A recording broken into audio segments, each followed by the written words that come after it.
শ্রদ্ধেয় সম্মানিত আজকের জুমার মুসাল্লিয়ান ইকরাম, সর্বোপরি আমরা সেই মহান করুণাময় রব্বুল আলামিনের প্রশংসা নবীর তারিফ করি, তিনার গুণগান গুণকীর্তন, যিনি আমাদেরকে এই জামে মসজিদে আসার বসার একত্রিত হওয়ার তৌফিক ইনায়াত করেছেন। তাই সকলে একবার বলে আলহামদুলিল্লাহ। তারপরে পরে আমাদের ধর্মের গুরু, ধর্মের নেতা, সর্বকালের সর্বযুগের সর্বশ্রেষ্ঠ মহামানব জনাবে মুহাম্মদুর রাসূলুল্লাহ সাল্লাল্লাহু আলাইহি ওয়াসাল্লাম, তিনার প্রতি সহস্র শান্তির ধারা বর্ষিত হোক। আল্লাহুম্মা সাল্লি আলাইহি ওয়া সাল্লিম বারিক আলাইহি।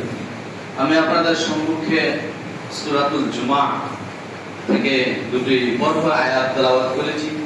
সেই আয়াতকে কেন্দ্র করে আমি আমার সংক্ষিপ্ত তথ্যবল বিবরণ তুলে দেওয়ার চেষ্টা করিব ইনশাআল্লাহুল আজিজ। ওয়া মা তাওফীকি ইল্লা বিল্লাহ, আলাইহি তাওয়াক্কালতু ওয়া ইলাইহি উনীব। সে বিষয় হচ্ছে জুমার দিন, জুমার দিনের বিধিবিধান, মাসলা মাসাইল এবং ফজিলত।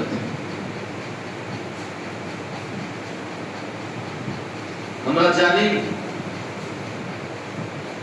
যে পৃথিবী যে আমাদের মাসে 12টি মাস রয়েছে।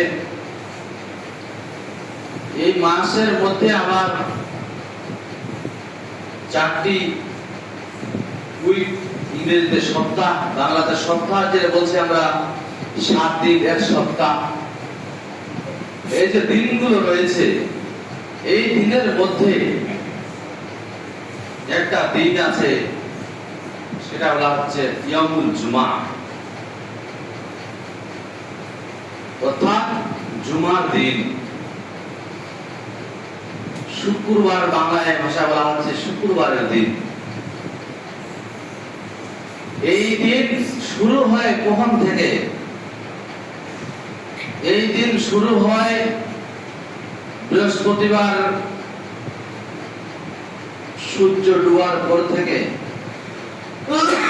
বৃহস্পতিবার সূর্য ডুবার পর থেকে যেই সময়টা চালু হয়, সেটাই সেই দিনের রাত্রিটা, শুক্রবার রাত্রিটা ইয়ামুল জুমা, জুমার রাত্রি। এই দিনের গুরুত্ব, মাহাত্ম্য, ফজিলত অন্যান্য দিন থেকে অপরিসীম। এই দিন অন্যান্য দিন থেকে ফজিলতপূর্ণ, জানা দরকার আমাদের। শুধু তাই নয়, এই দিনে মহান করুণাময় রব্বুল আলামিন আল্লাহ সুবহানাহু ওয়া তাআলা এই দিন কিয়ামত সংগঠিত করবেন। এই দিনে হযরত আদম আলাইহিস সালাতু ওয়াস সালামকে সৃষ্টি করা হয়েছে। শুধু তাই নয়, এই দিনে হযরত আদম আলাইহিস সালাতু ওয়াস সালামকে জান্নাতের মধ্যে প্রবেশ করানো হয়েছে। শুধু তাই নয়, এই দিনে হযরত আদম আলাইহিস সালাতু ওয়াস সালামকে জান্নাত থেকে বের করা হয়েছে। বুঝা যায় এই দিনের গুরুত্ব অপরিসীম রয়েছে। আমরা সেই হাদিস থেকে প্রমাণ হচ্ছে মুসলিম শরীফের, যে আমরা এই দিনে ইবাদত, বন্দেগী, আল্লাহর জিকির আজকার, আল্লাহর যে আমাদের আমল বেশি বেশি করার দরকার। শুধু তাই নয়, মহান করুণাময় রব্বুল আলামিন পবিত্র কোরআন সূরাতুল জুমার মধ্যে এই দিনের নামে একটা জুমার দিনের নামে আল্লাহ পাক রব্বুল আলামিন একটা সূরা নাযিল করেছেন, সূরাতুল জুমা। কোরআনুল কারীমের মধ্যে আল্লাহ পাক রব্বুল আলামিন সেই সূরাটা নাযিল করেছেন। সেইখান থেকে একটি আয়াত আল্লাহ পাক রব্বুল আলামিন বলছেন, ইয়া আইয়ুহাল্লাযীনা আমানু ইযা নুদিয়া লিস-সালাতি ইয়া আইয়ুহাল্লাযীনা আমানু, হে ঈমানদাররা, যারা তোমরা আল্লাহ পাক রব্বুল আলামিনকে মাবুদ বলে বিশ্বাস করেছো, রব বলে বিশ্বাস করেছো, শুধু বিশ্বাস নয় তার প্রতি ইস্তেকামত রয়েছে, অমল রয়েছে, তোমরা শুনে নাও। ইয়া আইয়ুহাল্লাযীনা আমানু ইযা নুদিয়া লিস-সালাতি মিন ইয়াউমিল জুমআ, যখন তোমাদের জুমার নামাজের জন্য, জুমার সালাতের জন্য তোমাদেরকে আহ্বান করা হয়, তখন তোমরা কি করো? তাড়া করো, তাড়াতাড়ি চলে এসো।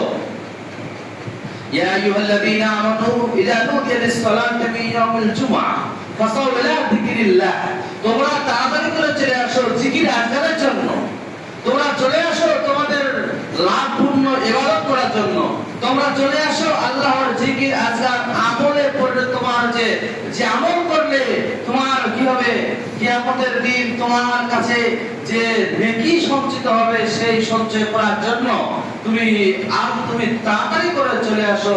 ইয়া আইয়ুহাল্লাযীনা আমানু ইযা নুদিয়া লিস-সালাতি মিন ইয়াউমিল জুমআ ফাসাউ ইলা যিকরিল্লাহি ওয়া যারুল বায়া, এবং তোমরা কি করো? বেচাকেনাকে বন্ধ করে দাও, ব্যবসা বাণিজ্যকে বন্ধ করে দাও, ব্যবসা বাণিজ্যকে বন্ধ করে দিয়ে তোমরা চলে এসো এই সালাতের জন্য, এই নামাজের জন্য, এই খুতবা শ্রবণ করার জন্য। তোমরা তাড়াতাড়ি করে তোমরা কি করো? তাড়াতাড়ি করে সালাতের জন্য আমাদেরকে আল্লাহ পাক রব্বুল আলামিন যে আহ্বান করেছেন আসার জন্য। তাহলে বোঝা যাচ্ছে এখানে একটা কথা আছে যে মুমিন মুত্তাকি পরেজগার ব্যক্তিদের মহান করুণাময় রব্বুল আলামিন হাত দিচ্ছেন যে যখন তোমাদের জন্য সালাতের আহ্বান করা হয় জুমার দিনে, তোমরা চলে এসো সালাতের জন্য, এবং তোমরা কি করো? বেচাকেনাকে বন্ধ করে দাও। বেচাকেনা বলতে এখানে বোঝা যাচ্ছে ব্যবসা বাণিজ্য। আজকে সমাজের আমাদের মানে রুজি কামাই করার জন্য, রুজি মেটানোর জন্য যে আমরা ব্যবসা বাণিজ্য করি, ব্যবসা বাণিজ্যের কথাটা হাদিসে এসেছে, কোরআনে এসেছে যে আল্লাহ পাক রব্বুল আলামিন আল্লাহ সুবহানাহু ওয়া তাআলা বললেন যে তোমরা বেচাকেনাকে বন্ধ করে দাও। বোঝা যাচ্ছে এর গুরুত্ব অপরিসীম। আজকে বললেন না আল্লাহ পাক রব্বুল আলামিন চাষবাসকে বন্ধ করো, তোমার চাকরি বাকরি বন্ধ করো।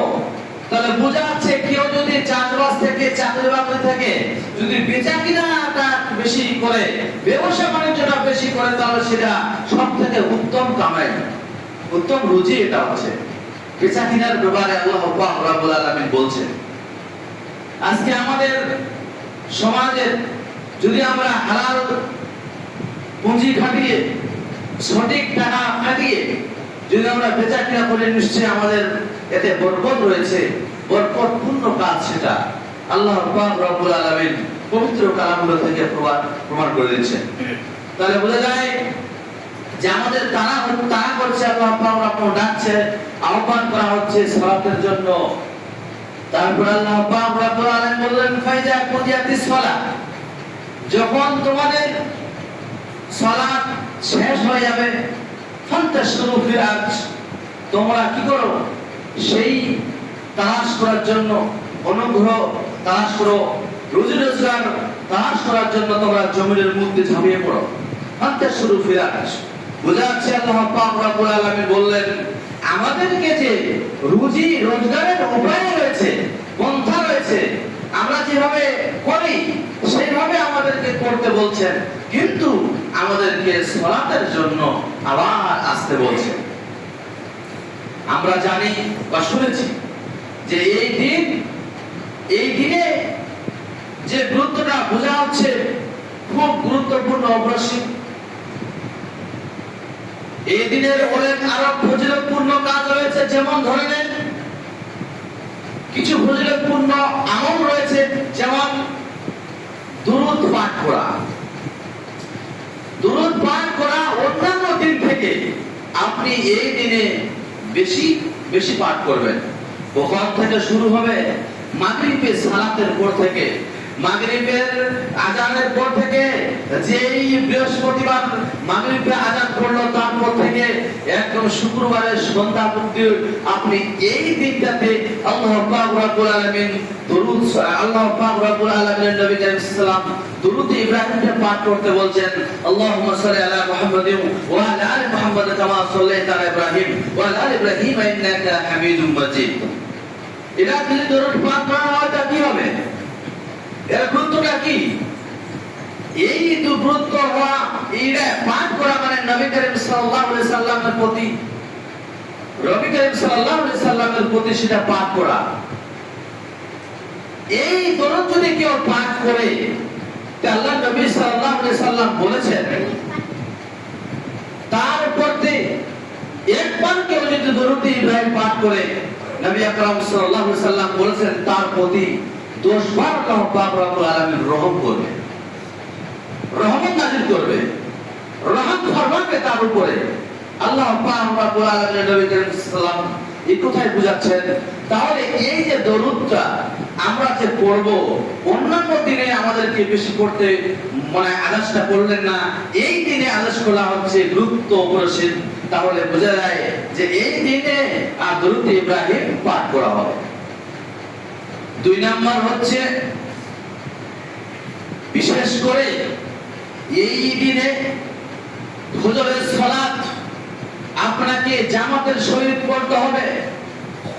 জামাতের সহিত অন্যান্য দিন থেকে পড়বেন তার থেকেও এই দিন যেন না ছুটে, এই দিনে যেন আপনার ফজরের সালাতটা জামাতের সহিত পরিপূর্ণভাবে হয়ে যায়। হতভাগা মুসলমান ফজরের সালাত চিনে না, সব থেকে ফজরের সালাতে লোক কম। বলা হলো এই দিনে তোমরা কি করো? ফজরের সালাতে তোমরা জামাতের সহিত সালাত আদায় করো। আর মহিলাদের কাজ কি? মহিলাদের কাজ হচ্ছে তারা পুরুষদেরকে জাগাবে, জাগিয়ে তাদেরকে পাঠাবে এবং তারা বাড়িতে সালাত আদায় করবে। বোঝা যাচ্ছে মানে খুব গুরুত্বপূর্ণ বিষয়। 3 নাম্বার হচ্ছে এই দিনে আপনাকে ফজরের সালাতের পর ফজরের সময় তাড়াতাড়ি জেগে জাগ্রত হয়ে সালাত জাগ্রত হয়ে আপনার প্রতি যদি গোসল ফরজ থাকে সেটা সেরে আপনাকে সালাত আদায় করে আপনাকে কি করতে হবে? আল্লাহ পাক আপনাকে তাড়াতাড়ি উঠতে হবে এবং সেদিন আপনাকে মসজিদের মধ্যে তাড়াতাড়ি আসতে হবে, সেদিন তাড়াতাড়ি আসতে হবে। আমি এরপরে বলবো যে আপনার এই টাইমটা কোথা থেকে শুরু হবে। তাহলে বোঝা যাচ্ছে যে আমাদের তাড়াতাড়ি জেগে আমাদেরকে মসজিদে আসা লাগবে। 4 নাম্বার হচ্ছে আল্লাহ পাক রব্বুল আলামিন যে এই যে কোরআন কারীম হযরত মুহাম্মদ রাসূলুল্লাহ সাল্লাল্লাহু আলাইহি সাল্লামের উপরে এই লাস্ট গ্রন্থ কোরআন কারীম আসমানি কিতাবকে যে নাযিল করেছেন, অবতীর্ণ করেছেন, সেই কোরআনের মধ্য থেকে একটি সূরা, সেই সূরাটার নাম সূরাতুল কাহফ। সেই সূরাটাকে আপনি পড়বেন। সেই সূরা কাহফ আপনি ভালো করে বেশি বেশি করে পড়বেন, তেলাওয়াত করবেন। যদিও একটু সূরাটা বড়, টাইম লাগবে 30 থেকে 40 মিনিট, টাইম লাগতে পারে 20 মিনিট 25 মিনিট। তাহলে আপনি যদি সেটাকে পড়েন অনেক গুরুত্বপূর্ণ ফজিলত, গুরুত্বপূর্ণ মানে গুরুত্ব রয়েছে এই সূরা আপনি পরিবেশন করবেন, তেলাওয়াত করবেন। তাহলে বোঝা যাচ্ছে যে এই দিনের অপরিসীম ফজিলত, এই দিনে অনেক আমাদের নেকি রয়েছে, সেগুলোকে বাদ দিয়ে আমরা আজকে কোরআন তো দূরে থাক, আমাদের সকাল হলেই আমরা আমাদের আড্ডাখানায় নিয়মিতভাবে পৌঁছে যাই এবং সেখানে আমাদের আলাপ আরম্ভ হয়ে যায়। সেখানে আমাদের আলাপ আলোচনা আর আমাদের যেটা আমাদের নিশাজাত দ্রব্য সেটা আমরা ধারাবাহিকভাবে খেতে চালু করি আর আমাদের সেখানে আলাপ আলোচনা আরম্ভ হয়ে যায়। সূরা কাহফ তো দূরে থাক, আজকে আমাদের সমাজে যদি দেখা যায় কোরআন পড়াটা এতটাই নেমে গেছে যে মানুষ কোরআন তেলাওয়াতকে মানুষ গুরুত্ব মনে করে না। আর যেটা দেখা যায় নবী করিম সাল্লাল্লাহু আলাইহি ওয়াসাল্লাম হাদিসের মধ্যে বলেছেন ইকরাউল কোরআন, কেউ যদি কোরআন পড়ে তাহলে আল্লাহ পাক রব্বুল আলামিন নবী বললেন, কেউ যদি এই কোরআনকে পড়ে এবং আল্লাহ পাক রব্বুল আলামিন কেউ যদি কোরআনকে পড়ে সেই কোরআন তেলাওয়াতকারীর জন্য কিয়ামতের দিন আল্লাহ পাক রব্বুল আলামিনের কাছে সুপারিশ করবে। সেই কোরআন আপনার সামনে বাধা দিবে, সেই কোরআন আপনাকে সাক্ষী দিবে, ইয়া রাব্বুল আলামিন, হে আল্লাহ গো, এই কোরআন, এই ব্যক্তি, এই আব্দুর রহমান, এ আমাকে ধারাবাহিকভাবে তেলাওয়াত করেছে, একে তুমি জান্নাতে, একে তুমি জান্নাত নসিব করো, একে তুমি জাহান্নামে দিও না, এটা তুমি কোনো শাস্তি দিও না। সেই কোরআন সুপারিশ করবে। আজকে জীবন বিজ্ঞান, ভৌত বিজ্ঞান, ইতিহাস, সায়েন্সের এমটেক, বিটেক, বিএড, এমএড যতগুলো ডিগ্রি করুন না করুন, আপনার কাছে পুরো ডিগ্রি সেখানে মানে মূল্য নেই। সেখানে আল্লাহ পাক রব্বুল আলামিনের ধর্মগ্রন্থ, আখরি হিদায়াত যে আল্লাহ পাক রব্বুল আলামিন আমাদের প্রতি পাঠিয়েছেন কোরআন কারীম, সেই কোরআন আপনার জন্য সুপারিশ করবে। বুঝে যায় যে আমরা কোরআন তেলাওয়াত করব, এই দিনে আমরা বেশি বেশি করে কোরআন তেলাওয়াত করব। তাহলে বোঝা যাচ্ছে দিনের গুরুত্ব রয়েছে, দিনের অনেক গুরুত্ব রয়েছে।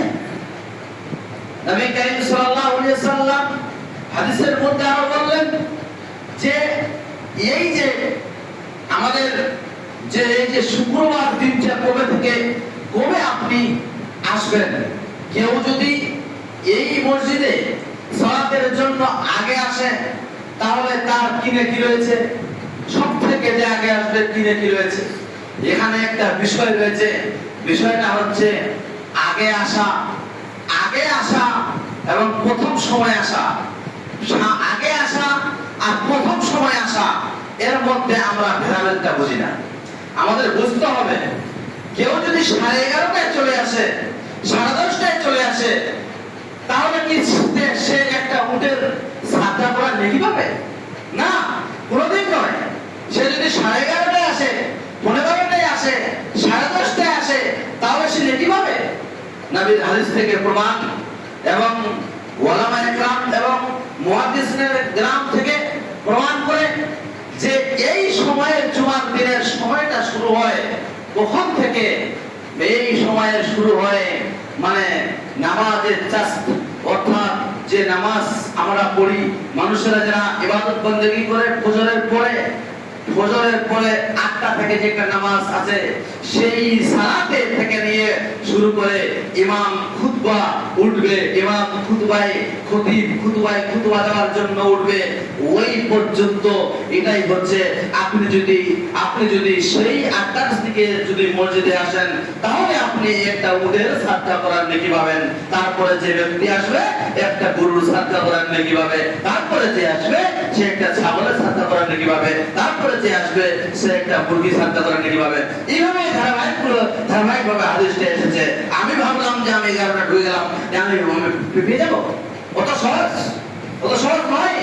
আপনাকে বলা হচ্ছে যে ইশরাকের নামাজ, চাস্তের নামাজ যখন থেকে শুরু হয়, সেখান থেকে জুমার দিনের সময়টা শুরু হয় খুতবা ইমাম উঠা অবধি। আমরা আজকে সমাজের মানুষ, তাড়াহুড়া করে আমরা এসে কোন রকম সালাতটা ধরি। এবার আপনি মসজিদে সুষ্ঠুভাবে আসলেন, আসার পর সালাত আদায় করলেন। রাসূলুল্লাহ সাল্লাল্লাহু আলাইহি সাল্লাম বলেছেন, কোন ব্যক্তি যদি জানাবাতের গোসলের নেই মানে ফরজ গোসলের নেই, সুন্দরভাবে এই দিন সুন্দরভাবে গোসল ওযু করে এবং গোসল করার পর আপনার শরীরে যেই সমস্ত আপনার শরীরে আপনার যে আতর রয়েছে সেগুলো লাগিয়ে এবং আপনার যে বাড়িতে সব থেকে যেটা ভালো পোশাক, সেই পোশাকটা মনে পরে যদি আপনি সালাত আদায় করতে আসেন, সালাত আদায়ের জন্য আপনি মসজিদের আগে চলে আসলেন, নিশ্চয়ই আপনার নেকি রয়েছে। কেমন নেকি রয়েছে? আপনার এক সপ্তাহ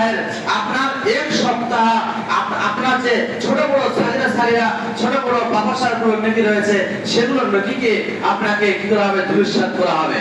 এবার চলে আসি, কোন ব্যক্তি যদি পরপর 3টা জমা ছেড়ে দেয়, তাহলে তার বিধান কি? আজকে আমরা জানতে পারবো। কেউ যদি পরপর 3টা জুমার নামাজকে ছেড়ে দেয়, যে মহান করুণাময় রব্বুল আলামিন বললেন, হাদিসে নবী করিম সাল্লাল্লাহু আলাইহি সাল্লাম বলেন, নবী করিম সাল্লাল্লাহু আলাইহি সাল্লাম মধ্যে বলেন, তার আল্লাহ পাক রব্বুল আলামিন তার অন্তরে অন্তরে মোহর লেগে যায়। তার দ্বারাই কল্যাণমূলক কাজ হবে না, তার দ্বারাই ইবাদত হবে না, তার দ্বারাই তার অন্তরে এমন ভাবে মোহর লাগিয়ে দেয় যে লোকটা আর ইবাদত বান্দাগির দিকে সে তার মানে মনোযোগটা থাকবে না, থাকে না।